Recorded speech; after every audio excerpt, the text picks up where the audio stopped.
Okay, now that you know a little bit about me, I would love to hear from you guys. That's not an option right now. You can always contact me through email. I check my email very often. I'm not the best with the phone because we're up on the mountain and I, with my tiny little flip phone, do not get any service up here. My phone just dies. But I do check my email constantly.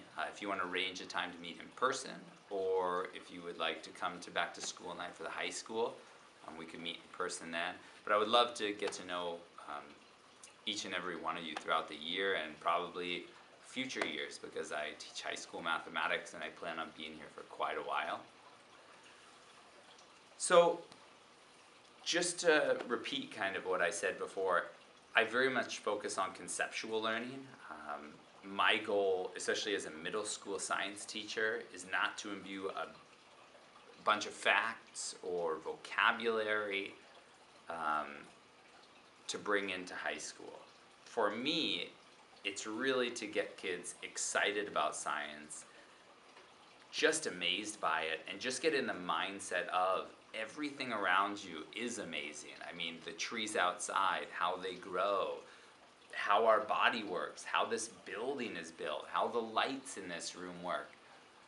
And being able to see that science is a developing subject, that science has a lot figured out, but there's even more that we have no idea what's going on.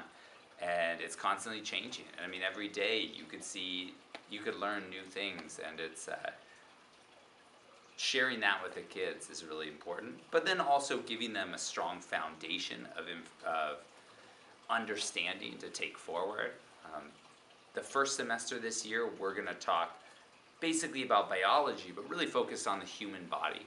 We started with an overview of the organ systems, and we're going to go through each organ system and spend roughly a week, maybe closer to 2 on some.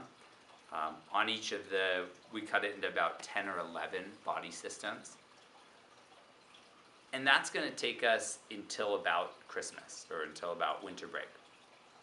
And then when we come back in January, we're going to start with a chemistry and physics introduction course, where we're going to talk about what an atom's made of, what's smaller than an atom, and then really start zooming out from there to the bigger world and saying, when atoms get together, what do they make? Molecules, compounds, what does the periodic table represent?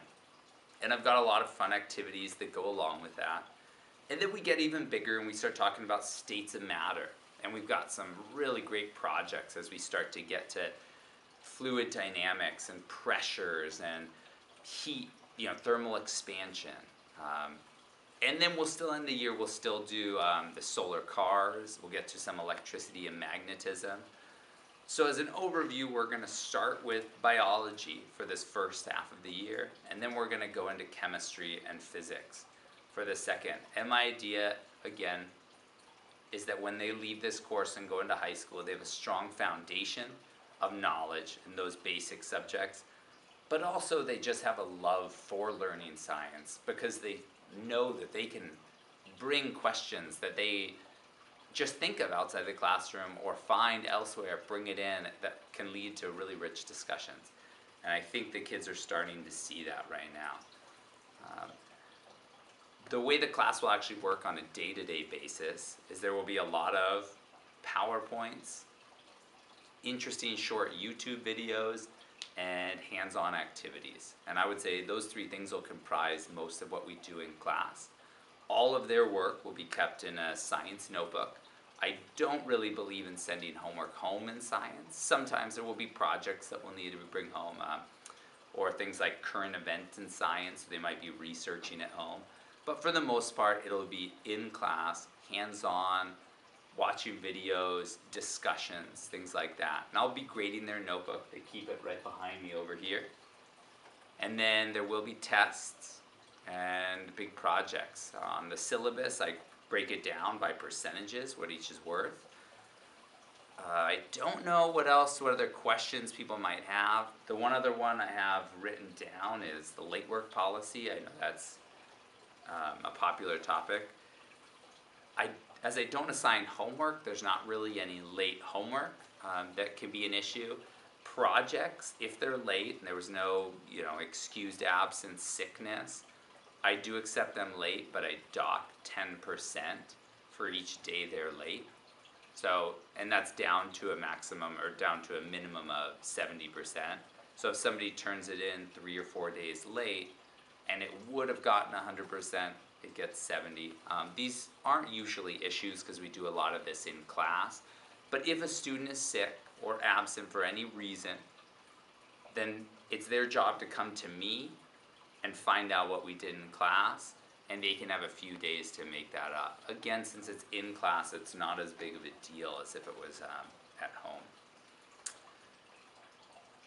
Yeah, I really don't know what else to share with you guys. I'm really pumped for this year. I'm excited. I absolutely love science, and I hope the kids have seen that already in the discussions we've had in class. The projects that we've started, the silicone hands, are going to be great, and we've got a whole slew of projects lined up after that. So it was nice kind of meeting you all, and I hope you have a great back to school night. And yeah, I look forward to hearing from each and every one of you, and hopefully meeting you throughout the many years here at Mount Madonna School.